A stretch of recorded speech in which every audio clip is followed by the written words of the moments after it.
itu ada bahasa-bahasa deskriptifnya. Jadi tujuan pembelajaran kita hari ini adalah, anak-anak itu dapat menganalisis informasi berupa ciri-ciri atau gagasan utama teks cerita fantasi yang disajikan dalam bentuk teks visual dan audio visual atau video. Lalu yang kedua itu anak-anak itu dapat mengidentifikasi dan menjelaskan lima ciri-ciri utama dengan tepat dan disertai bukti kutipannya. Nanti kita ada penjelasan ya. Ya lalu tadi ini. Oke, kita masuk ke pengertian. Sebelum ini ada nggak yang tahu cerita fantasi itu apa? Pernah nggak kalian nonton film atau baca cerita yang mengandung unsur-unsur ajaib yang nggak masuk akal? Pernah nggak? Pernah nggak? Pernah Bu. Apa ceritanya? Kayak cerita Harry Potter. Iya Bu, kan Bu. Ya, tentang sihir-sihir itu kan. Lalu kayak cerita satu yang itu kan tentang apa tuh? Yang anaknya yang berubah jadi seekor anjing ya kan? Yang kan timun mas tuh masuk. Timun mas juga masuk tuh. Kan nggak masuk akal kan? Gitu.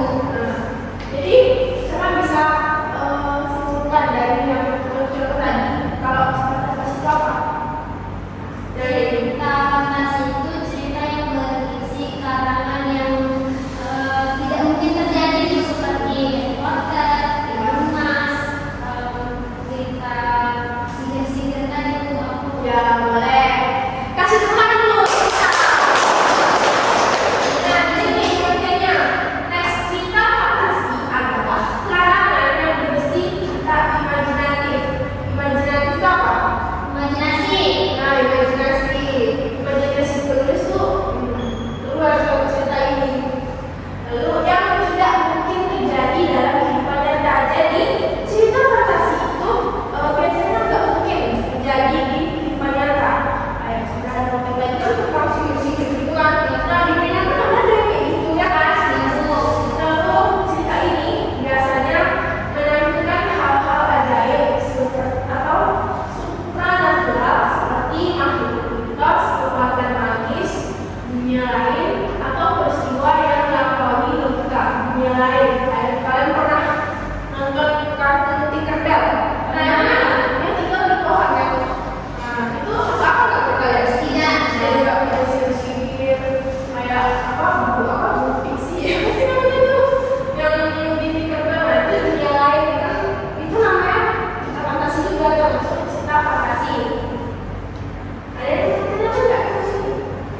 Yang nggak berarti gitu. Sudah paham Bu, insya Allah. Oke, paham nih tugas. Oke, selanjutnya ciri-ciri teks cerita fantasi.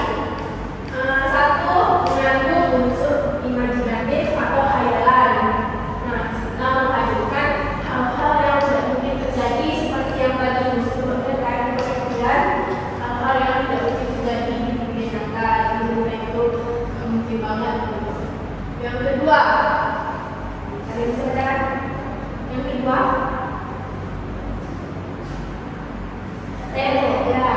Yang kedua itu ada keajaiban atau kekuatan supranatural, misalnya sihir, makhluk ajaib, benda berdua, atau kemampuan khusus tokoh. Nah, yang kedua itu adanya keajaiban atau kekuatan supranatural. Nah, jadi biasanya di cerita fantasi itu pasti ada unsur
menggambarkan dunia yang dia bayangkan yang tak akan terjadi di dunia nyata. Jadi nggak tanpa terikat dengan logika dunia nyata, nggak harus dengan sesuai dengan dunia nyata. Gitu. Lalu yang keenam, bahasa deskriptif yang menggambarkan suasana fantasi.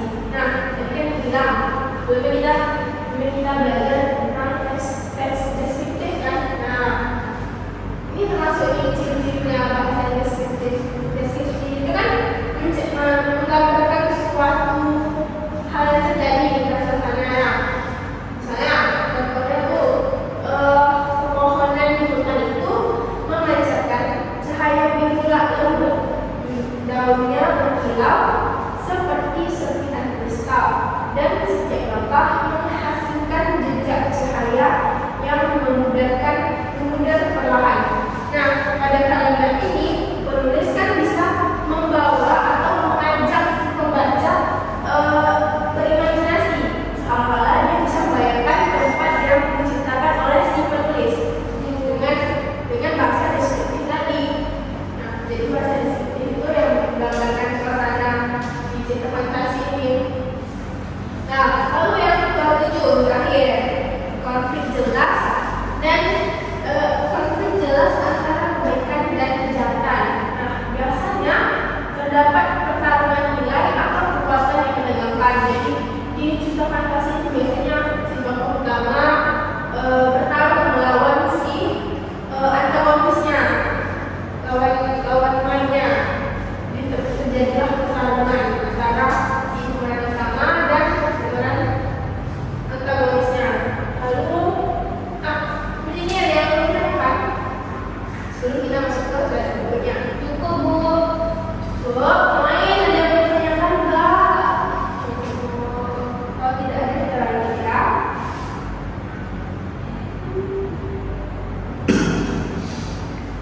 Nah, ini kita masuk ke contoh cerita. Jadi dibuka halaman 19, ini contohnya dulu ya. Nah, coba deh dibaca. Siapa yang baca? Sepeda gantung untuk Mika. Mika sudah lama menginginkan sebuah sepeda untuk berangkat ke sekolah. Setiap hari ia harus berjalan kaki hampir 3 km melewati hamparan sawah dan jalan kecil yang sering becek sekolahnya. Ayahnya bekerja sebagai buruh bangunan, sedangkan ibunya menjual kue di rumah. Penghasilan keluarga mereka terbatas hingga membeli sepeda karena hal yang mudah. Pada suatu pagi, setelah membantu ibunya mengemas kue, Mika melihat ayahnya datang sambil mendorong sebuah sepeda bekas yang sudah dicat ulang. Ini memang bukan sepeda baru, ujarnya dari senyuman hangat. Tetapi ayah telah memperbaikinya semalam supaya kamu bagi ibunya pergi ke sekolah. Mika merasa sangat haru. Ia memeluk ayahnya dan berjanji akan merawat sepeda itu dengan baik. Sejak hari itu, Mika pergi ke sekolah dengan lebih cepat dan lebih bersemangat untuk belajar. Walaupun bukan baru, sepeda itu menjadi hadiah paling berharga dari kedua orang tuanya. Nah, menurut kalian ini tuh termasuk cerita fantasi atau tidak? Tidak. Nah, yang lain kan? Tidak. Ya atau enggak? Tidak. Enggak kan? Nah, tidak. Benar jawabannya. Benar itu. Nah, yang kedua, baca, ada mau baca? Hikmah kalau membacakan. Penjaga hutan halangi. Lara senang bermain di hutan dekat rumahnya. Suatu hari, ketika mengikuti seekor kupu berwarna ungu merah, ungu cerah, ia melihat kilatan cahaya yang muncul dari balik pepohonan. Ketika mendekat, ia menemukan sebuah pintu kecil berwarna emas yang sebelumnya tidak pernah ia lihat. Dengan hati-hati, Lara membuka pintu itu dan mendapati dirinya berada di sebuah hutan yang berwarna-warni seolah seluruh pepohonannya dilukis oleh pelangi. Di tempat itu, ia bertemu dengan makhluk kecil bersayap yang memperkenalkan diri sebagai Lumo, penjaga hutan pelangi. Lumo menjelaskan bahwa warna-warni hutan mulai memudar karena kristal pelangi telah dicuri oleh bayangan gelap.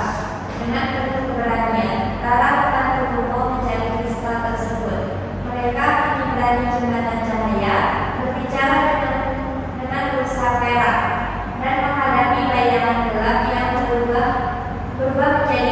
menanganinya. Berkat keberanian dan ketulusan hati Lara, Priska Pelangi berhasil dikembalikan ke tempatnya sehingga seluruh warna di hutan kembali bersinar.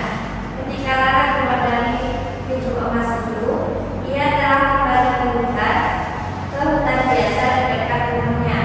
Pintu tersebut menghilang begitu saja, tetapi setelah saya menjadi berwarna-warni, ketika di tangannya sebagai bukti bahwa petualangan itu benar-benar terjadi. Nah, kalau kesimpulan menurut kalian ini termasuk teks cerita fantasi atau tidak? Termasuk. Kenapa? Karena tidak mungkin percaya. Nah, bagaimana dong misalnya ini? Dengan hati-hati, Rara membuka pintu itu dan berarti dirinya berada di sebuah hutan yang berwarna-warni seolah seluruh pepohonannya dilukis oleh pelangi. Kan itu nggak mungkin kan suasana itu terjadi di dunia nyata? Iya, Ya. Bu. Jadi mari kita bandingkan, kita analisis bersama-sama.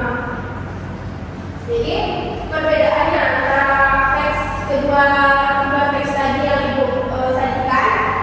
Yang pertama itu yang teks yang judulnya Segala Logika. Itu yang teks pertama itu menggambarkan peristiwa yang sesuai dengan keadaan, sesuai dengan kenyataan. Dan tadi kan yang pertama itu termasuk cerita fiksi yang biasa terjadi di dunia nyata.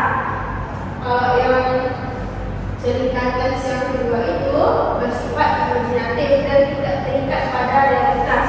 Si Rara tadi masuk ke hutan pelangi kan? Nah, itu tidak masuk akal. Lalu yang kedua, tokoh berupa manusia biasa tanpa kekuatan khusus. Pada cerita si Dika lagi, itu kan cuma cerita manusia biasa yang biasa ditemui di cerita fiksi lainnya. Kalau di teks Penjaga Hutan Pelangi, itu tokoh dapat berupa makhluk ajaib atau manusia dengan kekuatan supernatural. Ini kan ditemukan kan hewan kecil yang ditemukan oleh Rara tadi. Lalu yang ketiga, bahasa tempat dan waktu nyata seperti rumah, sekolah, atau lingkungan masyarakat. Nah, maka tadi kan lingkungannya sebutan saja kan yang kita temui di lingkungan kita biasanya di kehidupan nyata. Kalau di teks kedua, lantar dapat berada di dunia magis atau tempat yang tidak ada dalam kehidupan nyata. Nah, hutan yang diwarnai oleh seperti diwarnai oleh pelangi itu kan nggak mungkin kan ada di kehidupan nyata. Nah, itu ada tempatnya yang magis, yang nyata.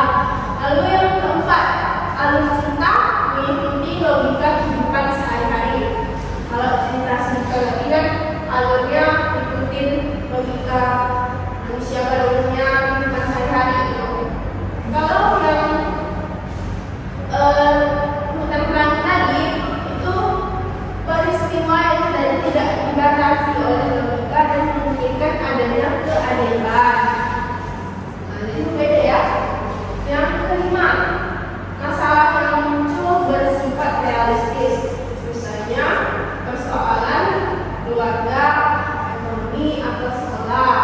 Itu yang kita singkat tadi, bersifat realistis ya, cerita yang singkat tadi tentang sepedanya.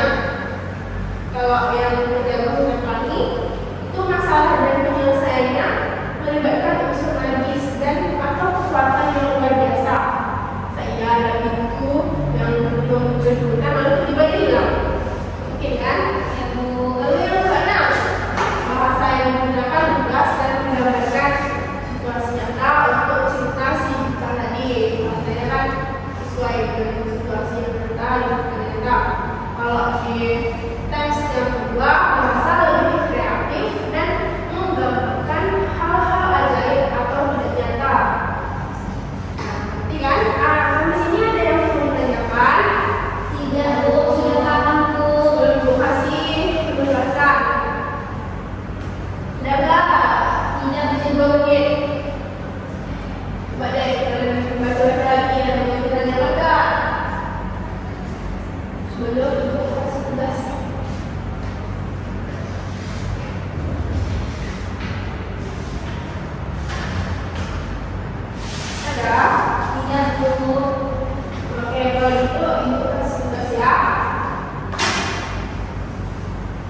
kesimpulan untuk pelajaran kita hari ini.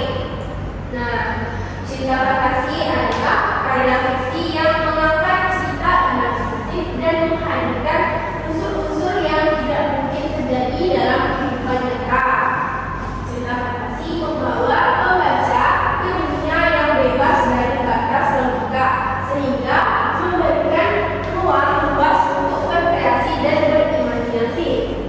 Cerita fantasi ini juga memiliki ciri-ciri utama tadi yang tadi kita sudah hadis bersama, yaitu menghadirkan unsur magis atau supernatural, lalu menampilkan tokoh-tokoh yang dapat berupa manusia, makhluk ajaib, atau manusia berkekuatan khusus seperti cerita tadi. Lalu serta menggunakan latar tempat dan waktu yang nyata. Peristiwa dalam cerita fantasi seringkali tidak masuk akal secara nyata, tapi tak konsisten sesuai aturan dunia yang dibangun dalam cerita.